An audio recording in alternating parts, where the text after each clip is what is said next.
Welcome back to the Flow State podcast, where we are all about finding balance. We are your hosts. I'm Norah Candito. And Monica Grohne.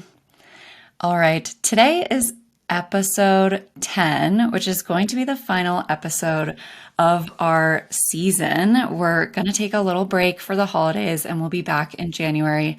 But today we have Mandy back with us. We have both Mandy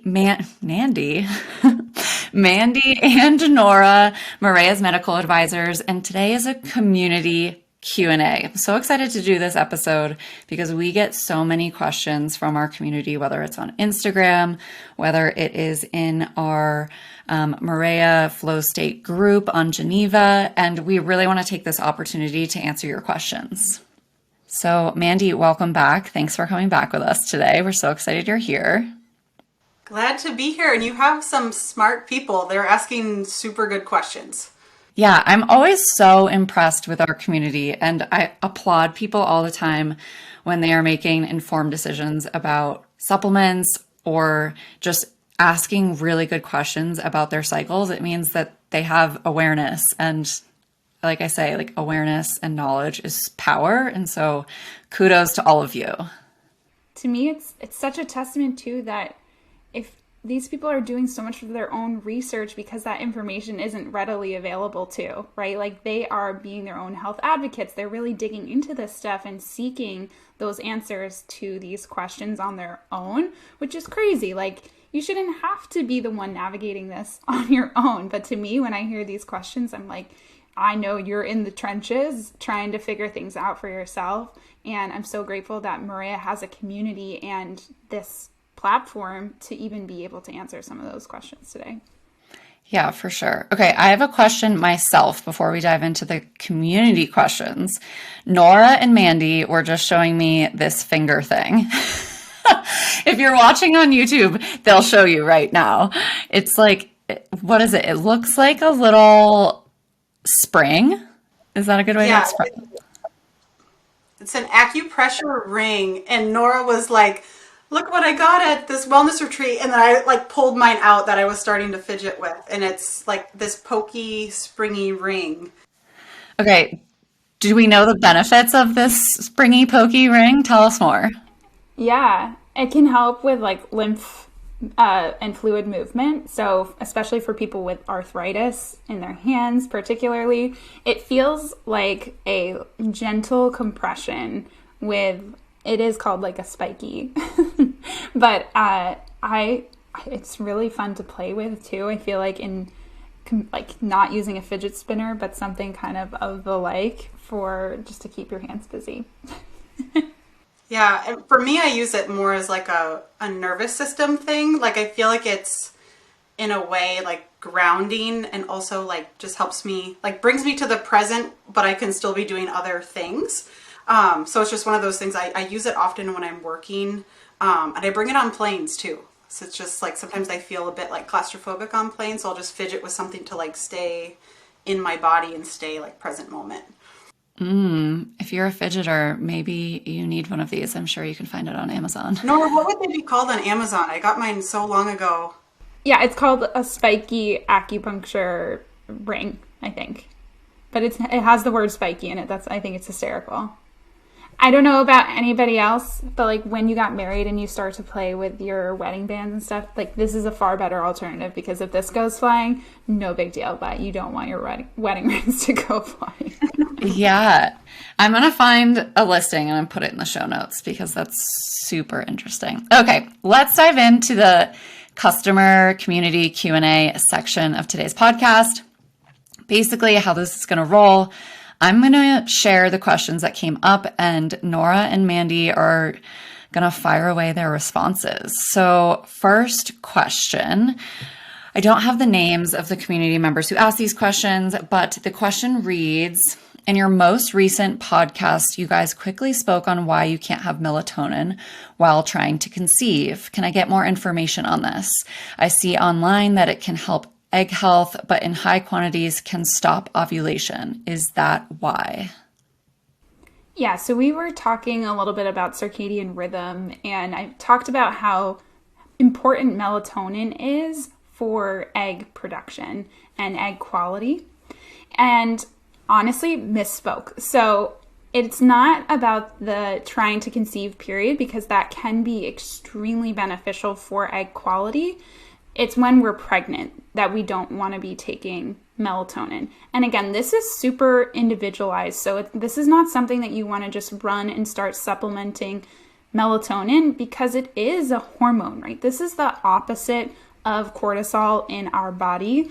And even answering this question, I was doing a lot of research digging into it, and most of the studies are actually shown for IVF, so using fertility treatments and melatonin, but not many of those studies are just supplementing with melatonin alone. They were looking at combination with myo-inositol, folic acid, and melatonin. There weren't ones specifically on melatonin alone with a placebo group. So another really big thing that I was digging into this on is actually there's a huge connection between melatonin and serotonin production, and serotonin is made in the gut. So this like all circles back to, if things are off in the gut, it's literally going to throw off a whole myriad of different outcomes, one being this melatonin, which can affect our circadian rhythm, which can affect the quality of our eggs. So this is something that might be recommended in that preconception period. Maybe you're taking this for a few months leading up to trying, but I personally would still feel safer if we were using it for a certain period of time before we are trying to conceive, and obviously checking in with your personal provider, but not supplementing with melatonin, especially when you're pregnant. Mandy, do you have anything like to add to that too? Yeah, I think, when we look at the benefits, I know you and I were talking about this offline, just the antioxidant benefits of the melatonin, and that helps just the overall egg quality, reducing oxidative stress. Think of that as like cellular rust inside the body. And so, not melatonin is one of many, many things that can reduce that, along with an abundance of plants in the diet, or a variety of plants and fruits and veggies in the diet. But I think that is, when you think about fertility, preparing your body for that, melatonin might be one of those pieces. Yeah, that, and it also helps with our detoxification. It also helps with our body's detoxification pathways. So mostly those antioxidant benefits, it actually enhances some other antioxidants as well. When I was looking into this even deeper, like glutathione, which is cool. And the recommendations too were taking this like almost 2 to 3 hours before bedtime if you are supplementing with it, even though it can have fast acting periods, which I thought was really interesting, and wanting to space it at least an hour or two after meals as well. Oh, I would just add that people are pretty individual with how much melatonin they need. And some people do better with more so like extended release or slow release melatonin. So, where one person might benefit from, let's say, 1 milligram, there's other people who are taking 3 or 6. And so with supplements, of course, we always want to do it wisely. So consult with like your practitioner on that, and know that you could have a friend who's taking it who might need way more or less than you. So just to notice how your body and your sleep respond. Totally. Okay. That was a really thorough answer. Thank you both. Hopefully that answered our community members' question. Moving on to the next question. This is something that Norah did answer on our Instagram, but I thought we could answer it again here in case anyone missed it. So the question reads, I'm going to read the beginning because it's a great testimonial. Just love when our customers send testimonials, so thank you. It says, hi, I just wanted to let you know I've been taking Marea daily for about 5 months, and my period cramps and symptoms overall have been so much better. Yes, we love that. The only thing I'm still struggling with is acne. It just starts to clear up and then immediately comes back. Do you have any ideas? Of course we do. Yeah. We have all the ideas. When I answered this for Instagram as well, I said, I'm so happy to hear that you've seen such an improvement. And to me, that shows that your body is responding. It's receptive. That's really exciting. When I hear it sounds like it's in more of a cyclical pattern, to me that still sounds like there's a hormonal connection. And depending on the location of acne is where we can sometimes associate different types or different causes for acne. So if it's more on like your cheek area, this is typically more associated with inflammation. And that's when I'm really thinking, okay, gut stuff, we need to make sure we're really balancing our blood sugar, we're reducing inflammation overall.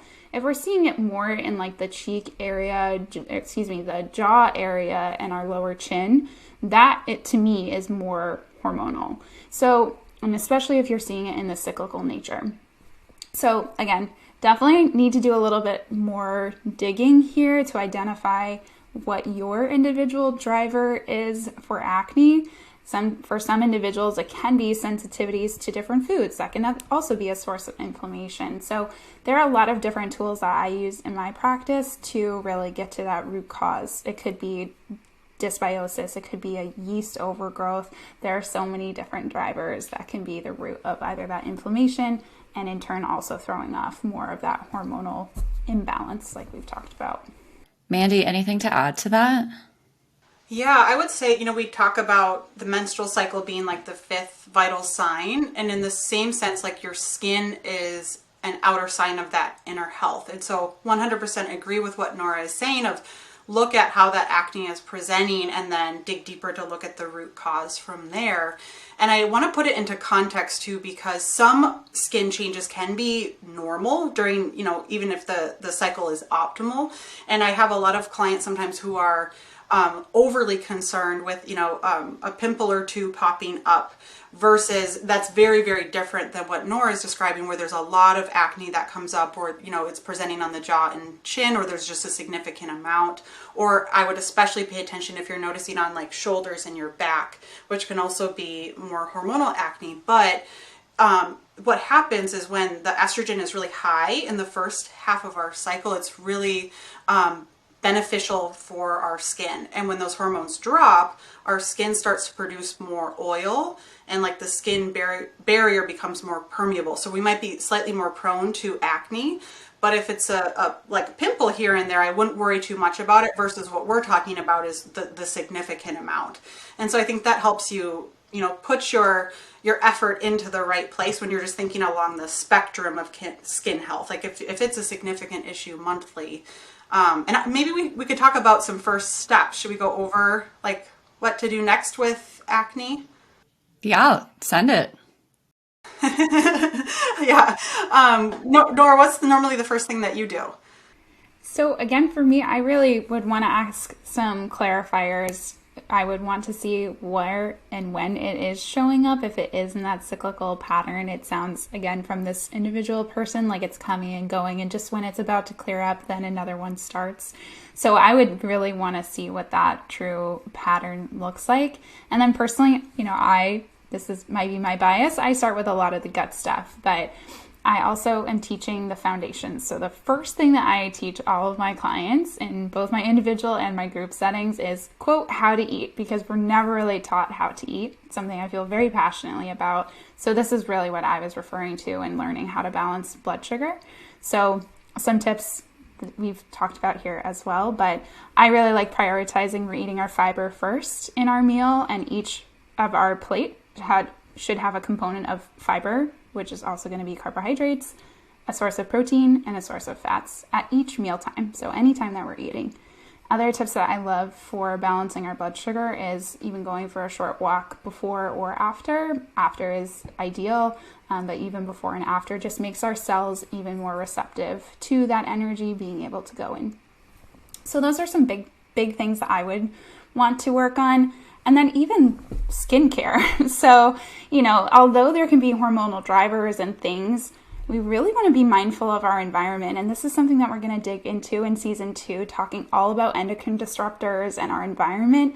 There are so many things that we can really clean up in our routine, especially that might just be contributing to that. So personally, I even noticed that I was using all of these drying products because I was getting this acne. It was salicylic daily, sometimes retinol, excuse me.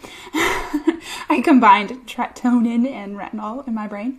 And just all this drying was making my skin actually produce more oil. So I switched completely to a natural-based beauty company. It's called Coco Kind, that I still use to this day.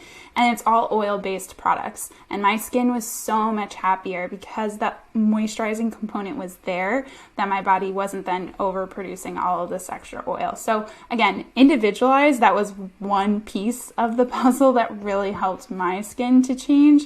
But I want to take this kind of ground up, foundational, internal, outside approach. But I say the same thing, Mandy. I love that. Like, the skin is a reflection of what is going on in the inside.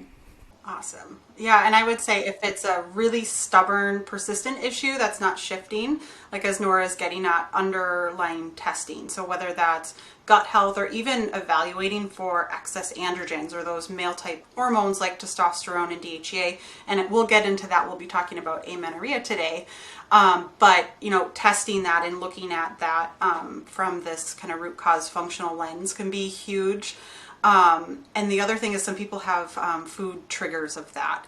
And, you know, the most common being dairy and sugar. And so that can be a worthwhile exploration. And I would do that after doing what Norah said about balancing your plate and balancing blood sugar. Like, that has to be first, along with like that and nutrient support, like a high quality multivitamin that gives you zinc, which is super essential for skin health. And then, you know, do all those things before you look at like eliminating any certain foods. But those can be two common culprits that will affect some people. I would definitely say, even with my own journey with hormonal acne, like sugar was a huge, like something that I noticed such a difference with.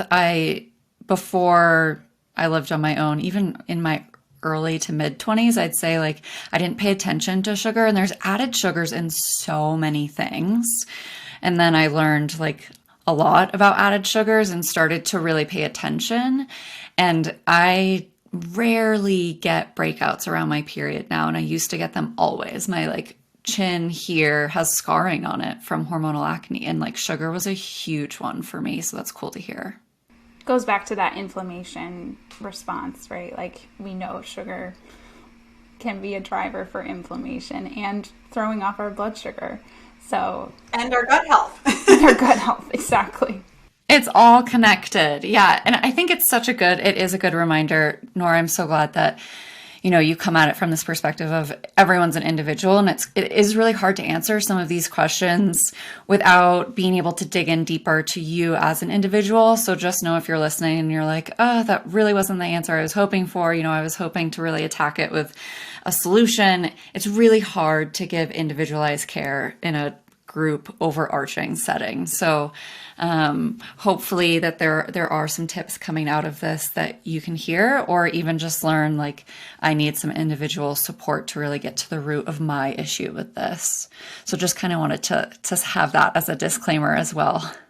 Okay, well, since in that question there was some talk about Marea, I thought I would ask this, because this is a question that we get about our product, the PMS Elixir, our drinkable multivitamin, super often, is can you take it anytime during the day?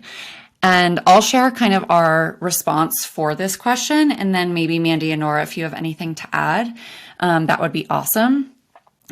Our response is the biggest part of taking a multivitamin is consistency. So if you find that you are most likely to be consistent taking it in the morning, great. If you find that you're most likely to be consistent taking it at night, great. Midday, great.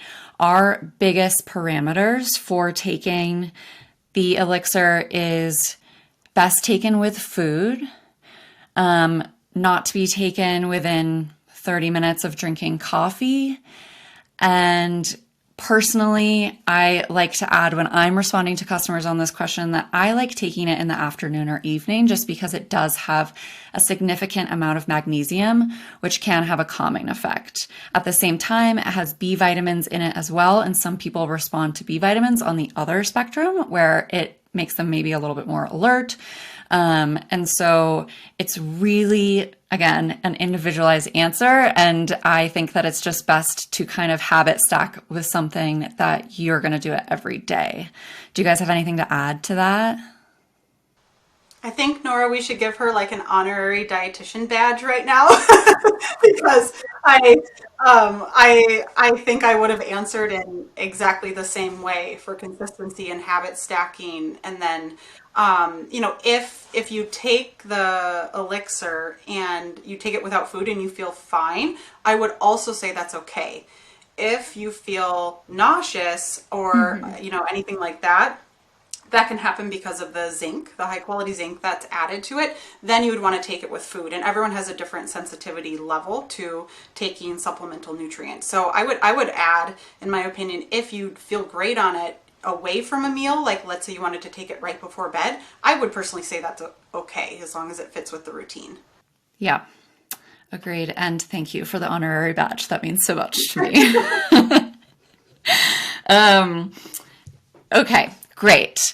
Moving on to our next question, we are diving into amenorrhea. I am hoping I'm saying this correct. So we had, and I practiced before this, and I'm still potentially saying it wrong, but that's okay. You got it. You nailed it. We've had a lot of questions in our Flow State community group on Geneva around amenorrhea. So we're going to kind of just run through those. There was this whole big thread over in the group, people asking, first, maybe, would one of you maybe just give the definition? What is amenorrhea? Sure. Yeah. So amenorrhea would be if you have an absent period after 3 months of time. So it doesn't include like a skip period, or if it's been over 3 months and you were having periods before and then you stopped 3 months ago, that would typically be amenorrhea. There's primary and secondary. So primary would mean you are a teenager and you never started your cycle, whereas secondary means you had a cycle and then it went missing for over 3 months. So that's the distinction, and we'll talk about and dig into how that's different from PCOS, because there were some connected questions there. Great. Okay, so the question is, I haven't got my period in 7 months and I don't know what to do anymore. I feel like I tried everything. I'm first just going to say, of course, we don't have follow-up questions here of what she's tried, but I think we can maybe go at this question of if someone has had a missing period for more than 3 months, what are some of the things that you can do? Yeah, in my opinion, we want to make sure that you are eating enough. You might even need to be eating in a surplus for your body to get back to a comfortable position where it says, I am safe and I am able to expend extra energy to potentially create a human. Because that is what our whole cycle is about, right? It's not, we're designed literally to procreate, to make humans. So if our body is like, nope, we are not in a position, we don't have those available extra resources, it is going to inhibit our ovulation, which is the main event that allows us to even conceive. And in turn, we may not get a cycle. You can have a period without having ovulation. I just want to clarify that here.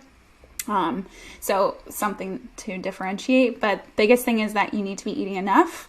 And with that same token, not over-exercising. So those are the two most common things that I see in my practice, is that there's likely under-eating and maybe over-exercising taking place. What about you, Mandy? Yeah, if we're thinking of like amenorrhea specifically, and you'll find the term, if anyone's reading online, hypothalamic amenorrhea, which is really distinct from PCOS or other reasons for the period being missing.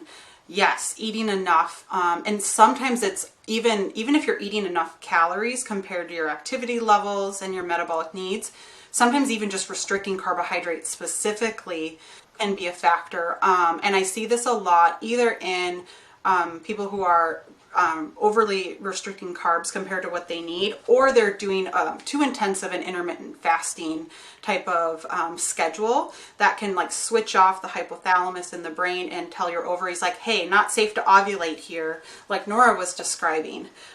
So those are huge things. And I would tell anyone who's exploring shifting their exercise and eating more, rebalancing their diet, you got to give it some time. I've found with clients that it will take at least 3 months. You know, if the period's been missing for quite a while, at least 3 months for that to come back, and sometimes more. And so, and then the other thing is we want to make sure that it, you know, if you're looking at, is it hypothalamic amenorrhea or is it something else? So maybe we could list out those things too, because we always want to, you know, if your period's been gone for 7 months, of course, make sure you're not pregnant if that's a possibility. Not to state the obvious, but that can happen. But making sure you're also checking in with your doctor or your OB doc to see if there can be anatomical reasons, there can be estrogen deficiency. You want to distinguish, is it hypothalamic amenorrhea or PCOS or other things that could be going on. And I think that is where checking with your doctor and then partnering with a practitioner even to get some labs done, and we can talk about what those would be, but that can help you make sure you're tackling it from the right angle. I see a lot of times, I've even had clients that had PCOS, like really restricted their carbohydrates and did it for too long, and it turned into hypothalamic amenorrhea, which is interesting. So definitely a lot to be uncovered, and you, like I said, you want to make sure you're tackling it from the right angle by getting the right information from the get-go. Yeah. And when we speak to the hypothalamus too, just knowing like this is a portion within our brain that starts the signaling pathway from our hypothalamus to our pituitary to our ovaries. So that's what we talked about in that birth control episode. That communication pathway is shut off when we are on the pill. So if this is something, if you're coming off of birth control and you still haven't gotten your cycle, that's something also we want to investigate. And things that I recommend when we are going through that process, circle back to that episode, but a lot of that is helping that communication pathway to be restored. And that can be through a lot of vagus nerve supportive interventions and lifestyle changes that can be really helpful for just helping your brain to actually be able to efficiently communicate to your ovaries. And that signaling pathway also goes to your adrenals as well. So there's a lot of different endpoints there, but some really, really important things that are going to directly impact your cycle. Can you share real quick a couple of the things that were that helped those pathways? Yeah. So we talked about some cold showers that can really help to shock things. And then anything that's really vibrating in the throat area. So we were joking, yodeling, right? Humming, singing, even talking loudly, gargling with water or with whatever solution you want. But anything that's going to stimulate. And then breath work, meditation, things that help to get you into that relaxed state is really helpful. But with that being said, like it is actually helpful to test this system, and that's why a little bit of stress coming from those cold showers is helpful, because it's really brief periods of time, but that also helps to utilize that pathway. So those are some things I really like to incorporate. Awesome. Wow. So much information. Hopefully that answered the community's question. I think there are a couple of other questions that were really similar. You know, someone asked, I'm 6 days overdue and I'm feeling a little worried. Could it be due to the gym? Which, Mandy, I think you did, cover in that if you've changed your exercise regimen or you're over exercising, it definitely can prevent ovulation and create a delayed period for sure. Is that on point? Yeah, and I it certainly can happen. And I want to add that sometimes people assume that they have to be, for their period to go missing, they have to be at like a certain level of leanness. Like let's say there's not like a magic rule in the body that when you hit 15% body fat that your period disappears.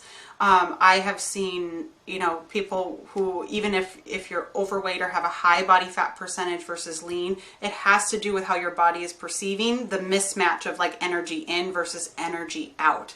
And so everyone's going to be unique. And I think of it as, I always educate on what I call the brain body bucket. Like you have this like finite capacity for stress, and if that bucket overfills, that's when your systems and your body start to shift, like we're talking about with the menstruation. And in that bucket goes stress from exercise, stress from under eating, lack of nutrients, inflammation, gut health, all these things.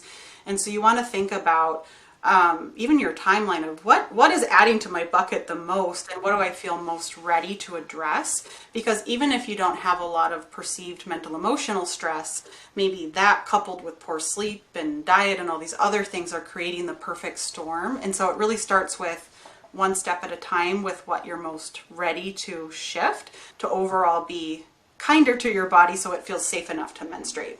Yeah, I think that's such a good point too, to remind everyone that it's perceived stress on your body. So if you are someone who has exercised regularly or been super active your whole life, it's not really like your body doesn't really perceive it as stress because it's normal. At least I'm speaking about myself kind of in this, and that like I have personally, 15 to 18% body fat, and I've been like that my whole life, and I have regular periods. So it is so individualized. There isn't a magic number that means like you're going to have a period or not have a period. It's really about what your body is experiencing. And maybe you're starting a regimen that's much more aggressive than a prior regimen, and that puts a lot of added stress on the body.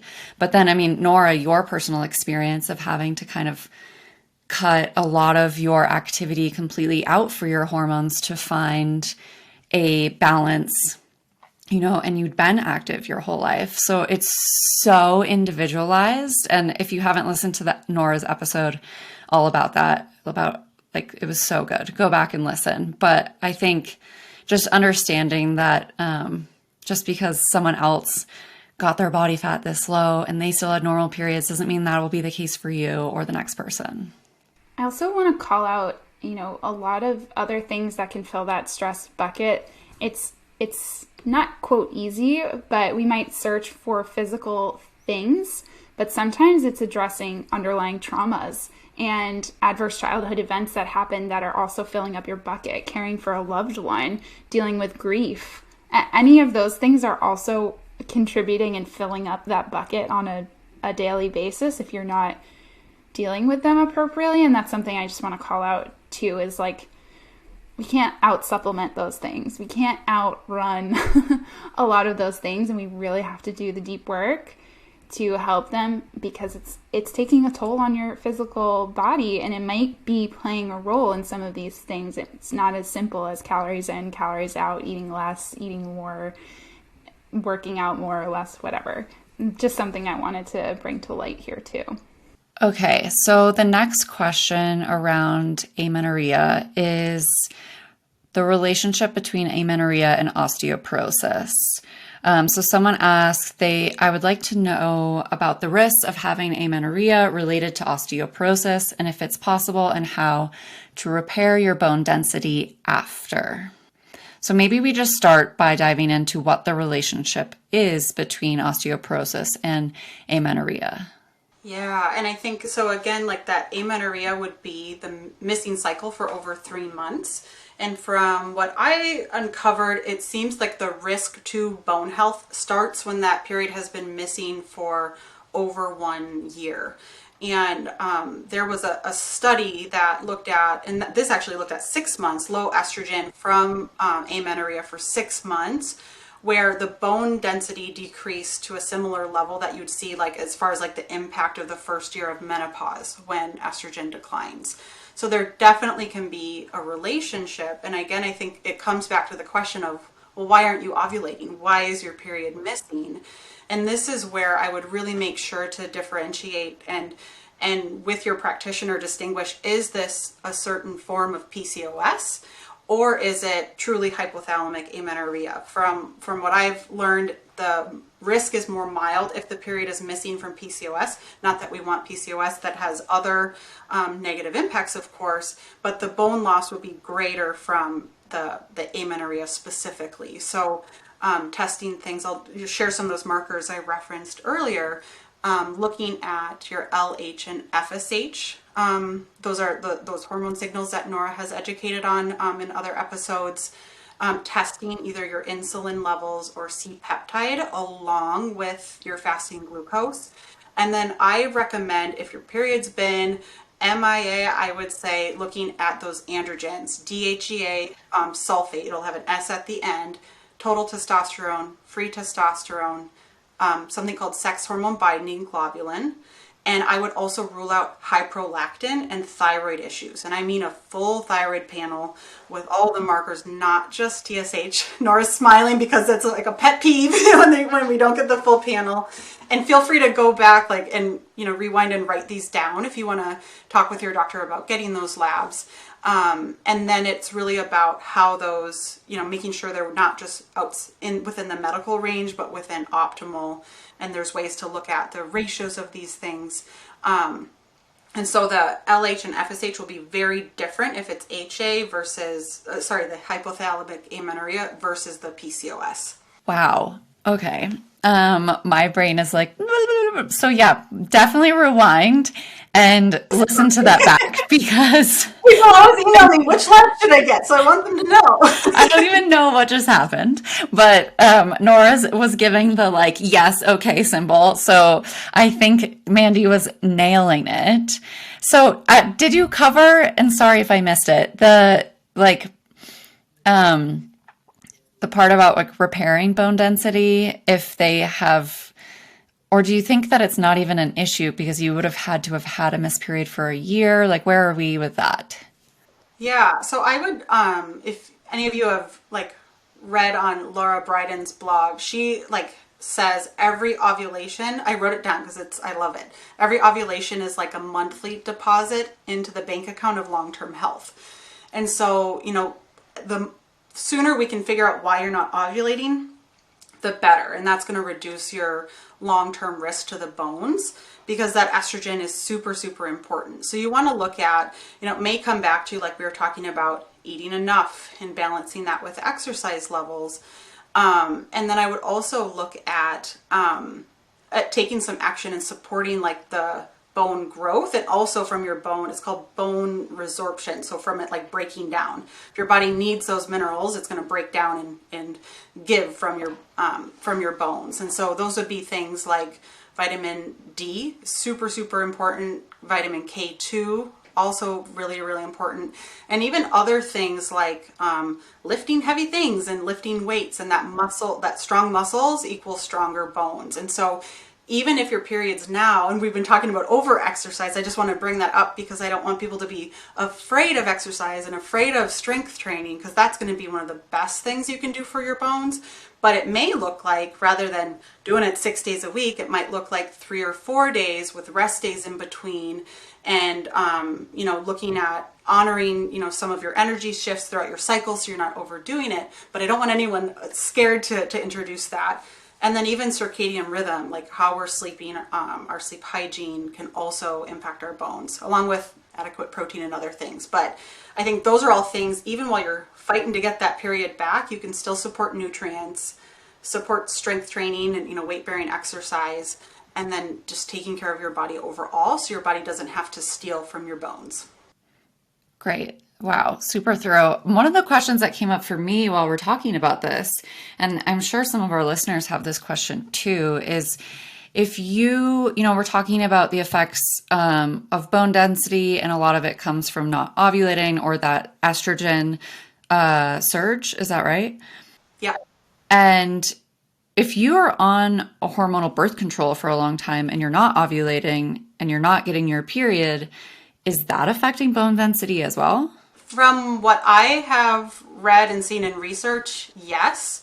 The replacing with the synthetic estrogen and suppressing ovulation, you may bleed, but you're not ovulating. Right. And so is that what you found, Norah, when you've looked at that or researched that? Definitely. Yeah. So that's something definitely want to acknowledge too. The other nutrition component that I would add is calcium, and it doesn't just have to come from dairy standpoint as well. Calcium is the tightest regulated ion in our entire body, and it will pull it from our teeth, from our bones if we don't have enough in our blood values.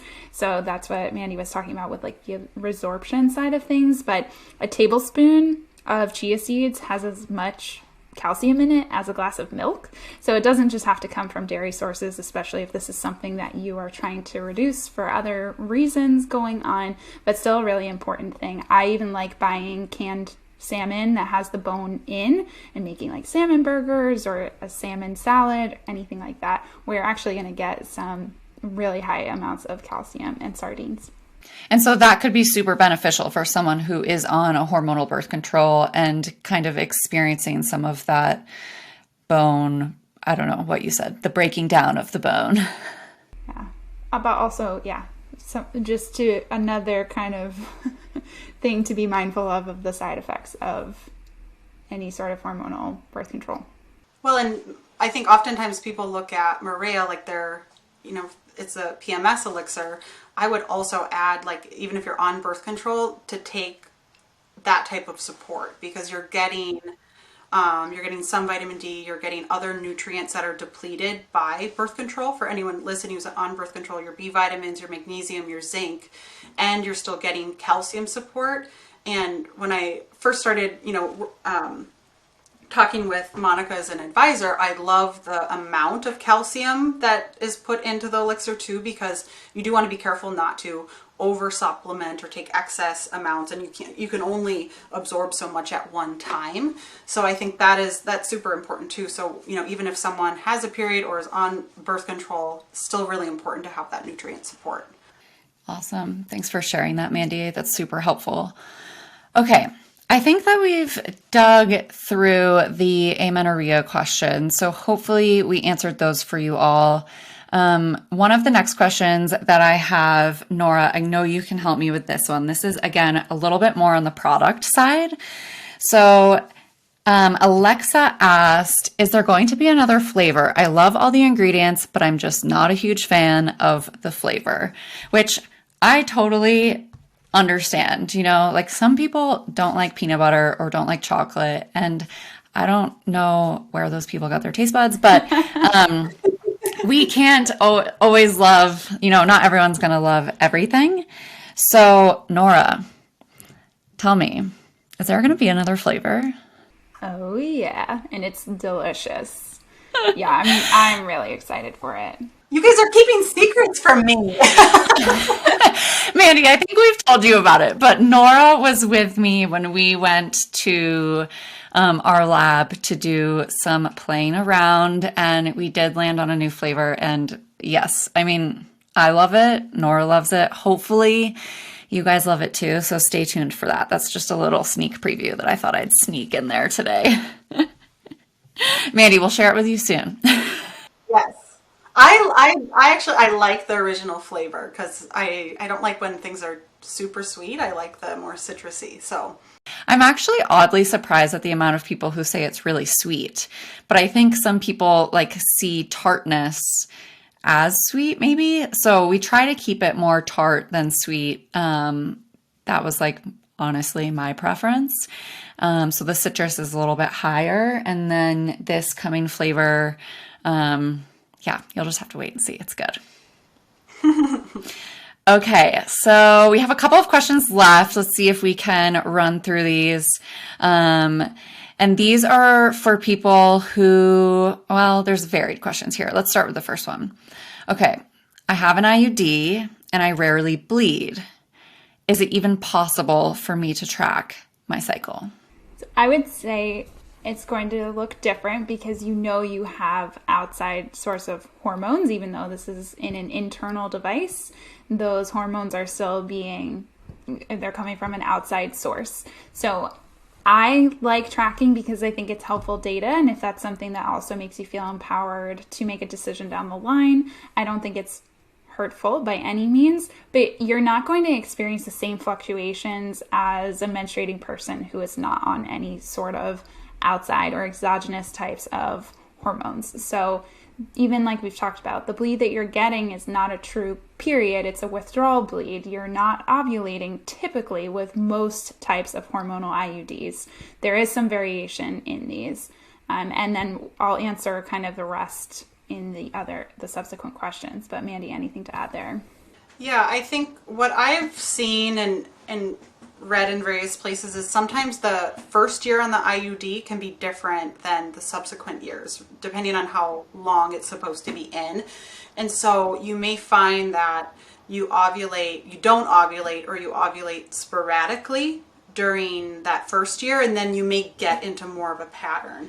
And so that is where I think the tracking can be helpful. And so you have to be okay with it being good enough tracking, because you won't get the bleed that signifies your day one. You want to maybe, more notice like the nuances of your cycle. Like, are you noticing more of that like slippery, egg white, fertile cervical mucus type of change? The mucus changes could be very helpful if ovulation is occurring. And even, maybe go back to the episodes around the inner seasons of the menstrual cycle. You may notice like mental, emotional, spiritual shifts that are telling you which phase you're in. Like, I feel like even if I have kind of lost track of what cycle day I'm in, just from like how I'm interacting with the world, I have I can almost sense in my body where I am. And so that's where I think if you're okay with it not being picture perfect tracking where you know exactly which cycle day, but it's more intuitive, you still have the opportunity to check in with yourself. What are these cyclical shifts that I'm experiencing? And then the body signs too, like the cervical mucus would be one. Or you could also consider doing basal body temperature tracking if you wanted to get a better sense. And there's plenty of apps out there for that too. Yeah, there's a lot of different types of IUDs and a lot of different combinations of the hormones, and even if you're using a non-hormonal like the copper IUD. So all of these things, all these answers are really going to be dependent even on what type of IUD you're on. And like Mandy was saying, that first year can be different than year 5 if you're using a Marea, and you might start ovulating in year 3, but you didn't ovulate in year 1. So like there are so many nuances to these things, and really understanding and knowing your personal device, I think, is a really important takeaway here. Yeah, and trusting yourself. Most of my clients will say, I feel like I'm ovulating, or they'll say, I feel like I'm not ovulating. I can tell that I'm not. Like, start with that initial intuition of how you know your body, and then track from there if you need to bring in the temperature tracking or something else. I find most people, like, they think they know, and then they don't trust that initial just like sense of what their body is doing. So never ignore that. You know yourself.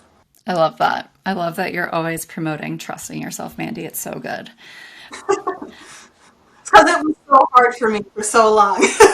I've had to remind myself that since listening to your episode that came out this week. I was like, yes, remember, trust yourself too.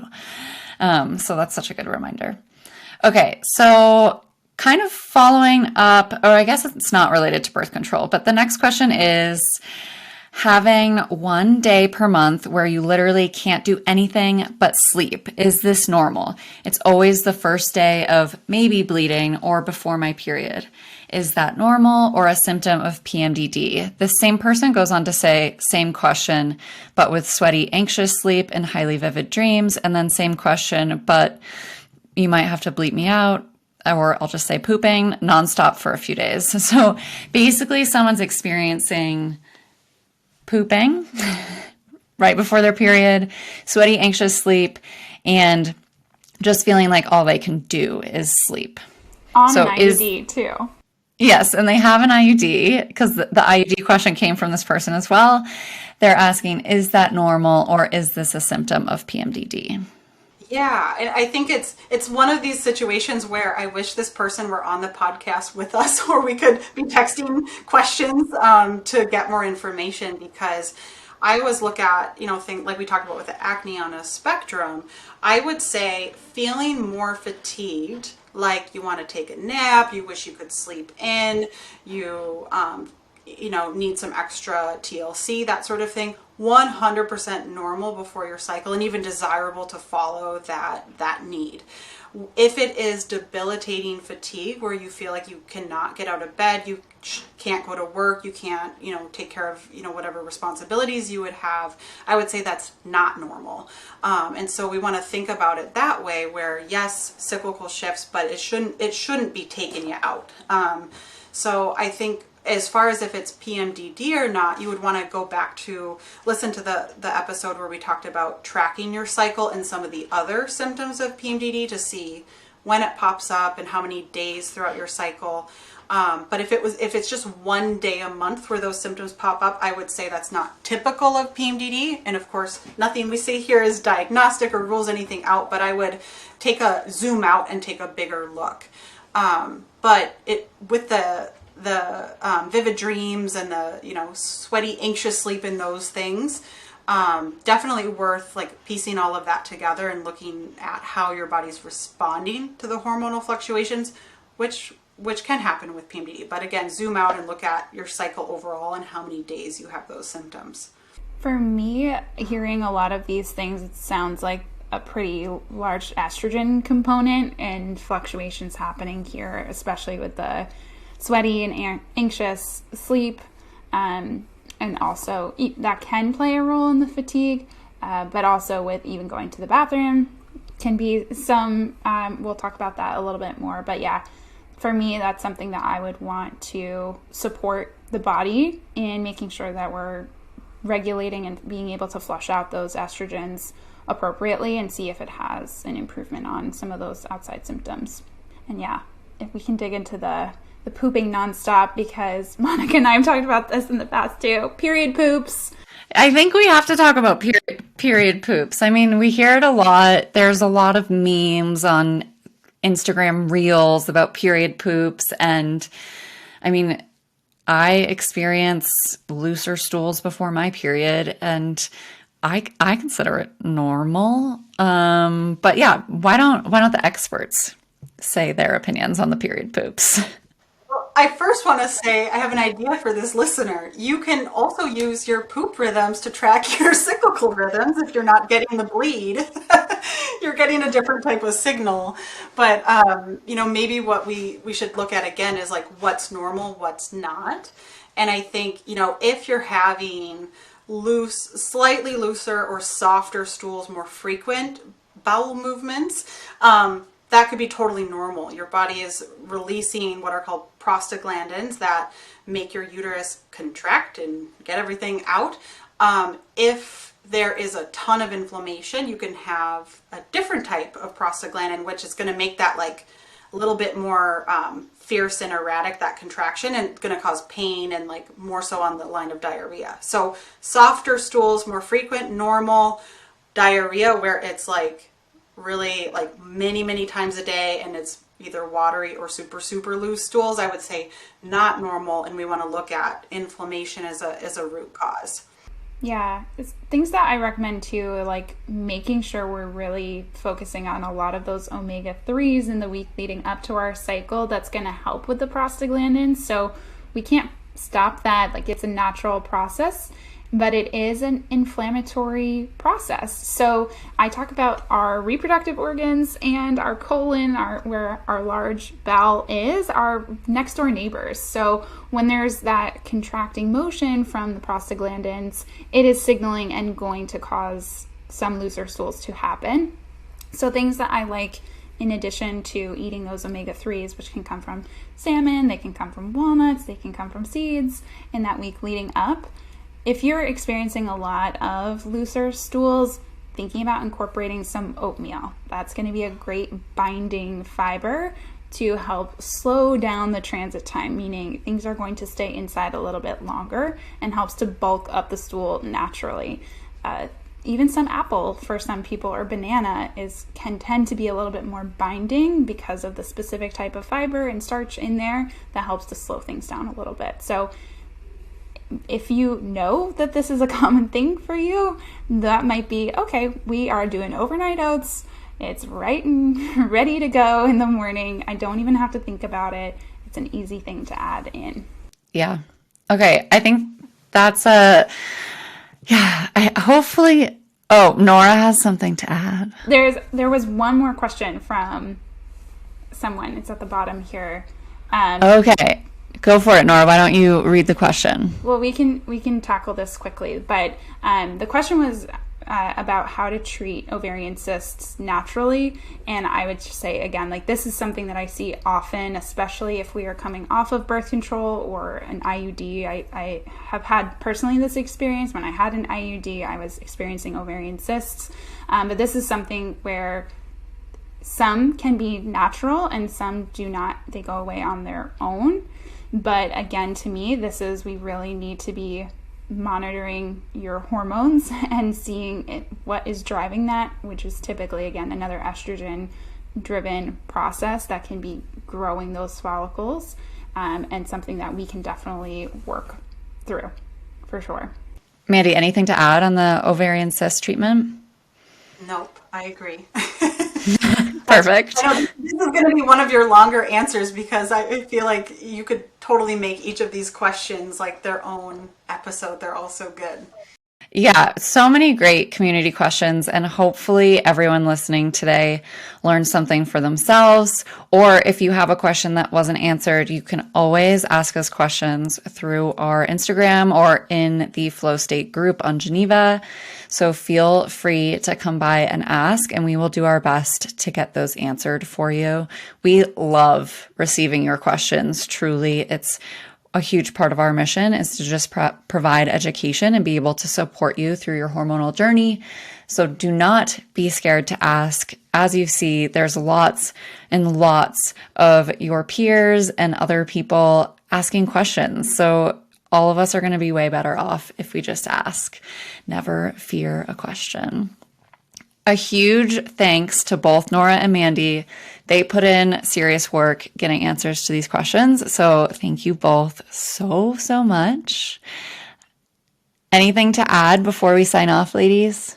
No, keep them coming. Keep the questions coming. It's so helpful. Yeah, it's always great to hear too what people are struggling with so that we can hopefully develop more solutions for you and continue to provide the best education that we can. So thanks everyone for tuning in today. If you learned something in today's episode, please don't hesitate to leave a review or come on over to Instagram and let us know your takeaways.